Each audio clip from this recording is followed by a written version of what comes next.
Hindi rin kayo kasama sa pagpaplano ng aresto ni former President Duterte? Ma'am, meron po akong opening statement. Pwede ko po bang basahin? Siyempre, oo. In the meantime, if I may recognize the arrival of Senator Cayetano. Please proceed, Secretary. Yes, Anya, ma'am. please. Good afternoon, everyone. I'd like to start by thanking the Senate Committee on Foreign Relations, chaired by Senator Imee Marcos, for the opportunity to clarify the truth about what transpired during the arrest of former President Rodrigo Duterte and other related matters. I believe this is also a good venue for me and my fellow officials to clarify what really happened and to debunk and dispel the false accusations and fake narratives that have misled the public about this issue.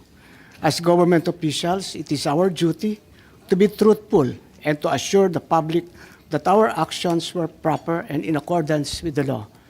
I, for one, have been the victim of relentless disinformation campaign aimed at destroying the integrity and credibility I have carefully built over 4 decades of public service, which began the day I entered the hallowed halls of the Philippine Military Academy. While public officials are not supposed to be thin-skinned, I have rolled with the punches for several days. However, the time has come for me to air my side. Therefore, I am grateful for the opportunity to speak before the Senate and present the truth. As a former member of the Cabinet of the Duterte administration, it is also very hard for me to see the former president arrested. I worked closely with former President Duterte for so many years through the most serious crisis the country faced, and we have developed and nurtured a personal friendship.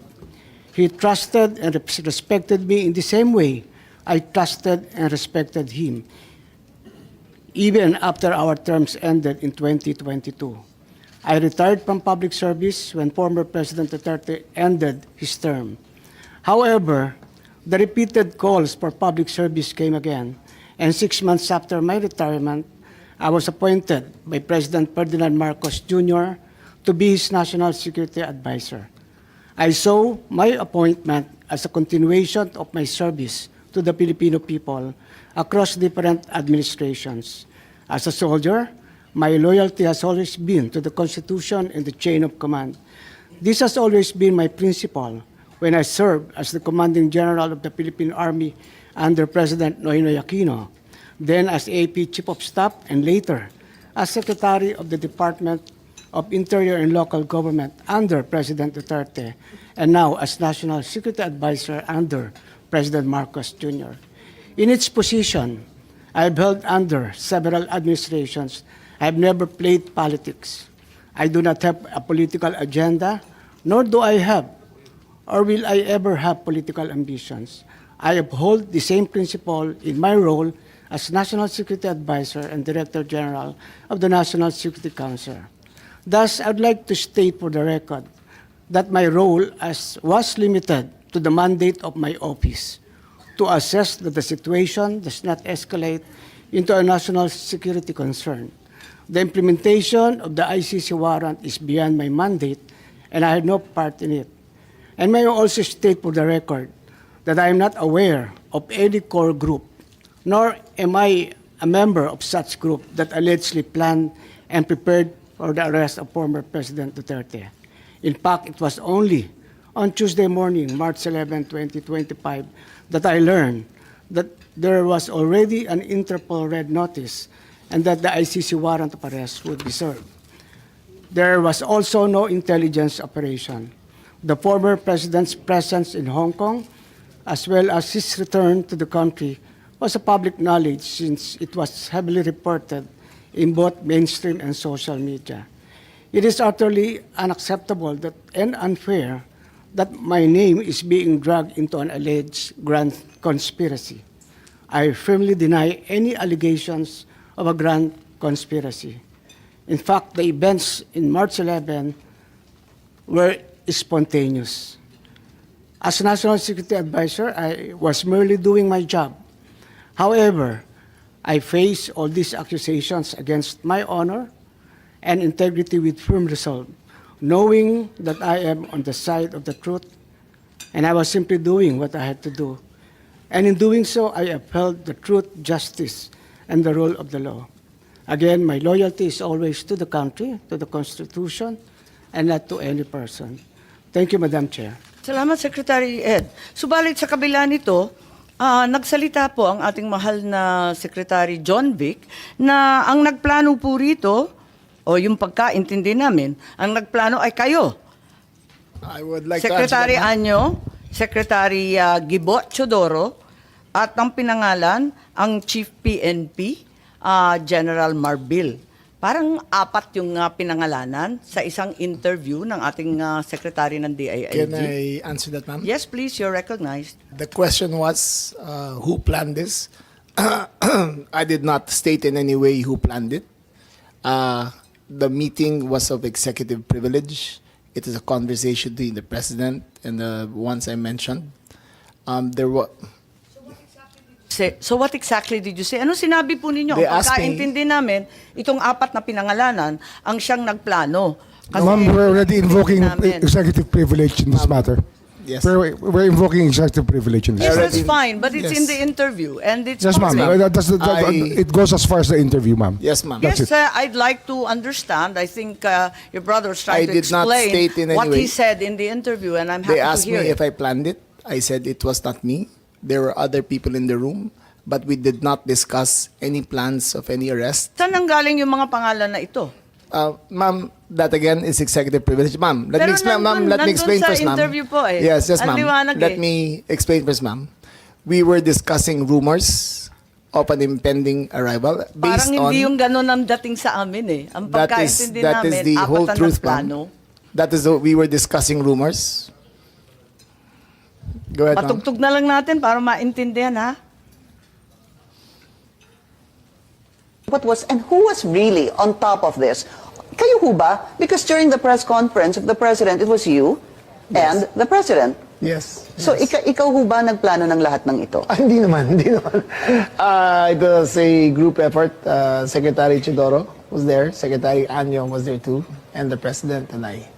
So, hindi naman ako. Ako lang ang I natira. stand by that, ma'am. Last man standing doon sa Malacanang. I stand by that. Kasi Secretary Chidoro was working out of his office. Napakaliwanag po ng Campo sinabi Yes, ma'am. ninyo. Wala Secretary namang Anyo, of mapakiyaw-kiyaw course, dun is sa Chief of sinabi. Police Intelligence. Yes, ma'am. Patayin na muna natin. Pakaliwanag naman ang sabi ninyo, hindi ako mag-isa kahit ako ang kasama ng presidente nung Yes, nagsalita ma'am. sa press con, hindi ako mag-isa ang nagplano. Isang grupo kami. Tapos pinangalanan mo.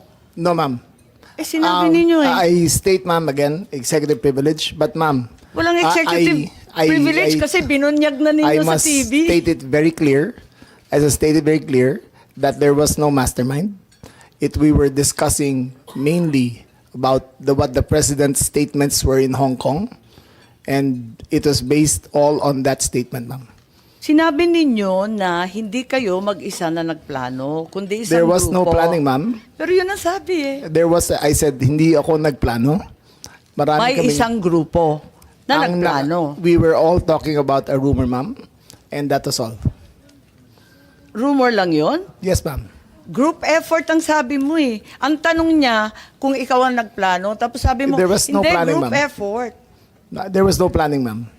Anong Earlier- in-effort ng group Ma'am, kapag hindi let plano? me make I think that we're intruding into executive privilege already, ma'am. I think that we please No, respect I'm just our. asking him to explain the media. Yes, ma'am. But me just it's already I'm a very thin confining- dividing line between what transpires in a room between cabinet members I will- and a media statement. But there's a very thin dividing line, ma'am. Understood. I hope that we can respect executive privilege. Understood, and the Senate and the Secretary Chodoro is fully aware. Every time there's a need to recess to executive session, I'm happy to do so, and I will do so when necessary. Pero ngayon, sinabi kasi sa TV, paliwanag naman ninyo sa atin kung ano ibig sabihin. Kasi ang sinabi, hindi ako mag-isa na nagplano, may grupo kami. They asked me if I had planned it. Sabi ko, I did not. I did not plan it. I said we were there, and not to skirt, ma'am, executive privilege. It was mainly because of the statements of the former president in Hong Kong that he said, in his words, ma'am, in Hong Kong, that I think you have a clip. He said that ang reading ko ay may ICC warrant of arrest na. That was the best of my recollection, ma'am. So anong pinag-group effortan? Anong To diniscuss discuss the rumor, ng ma'am. grupo na But again, ma'am, pinangalanan nyo? as far as I will invoke in executive privilege, there was no, you cannot plan on a rumor, ma'am.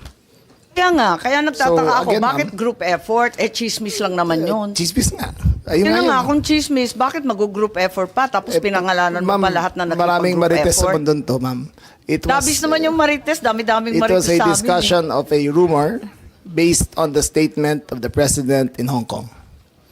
Nakakatuwa lang dahil chismis lang pala eh. Bakit sesentensyahan yung tao sa base ng chismis? It was a discussion of a rumor based on the statement of the president in Hong Kong.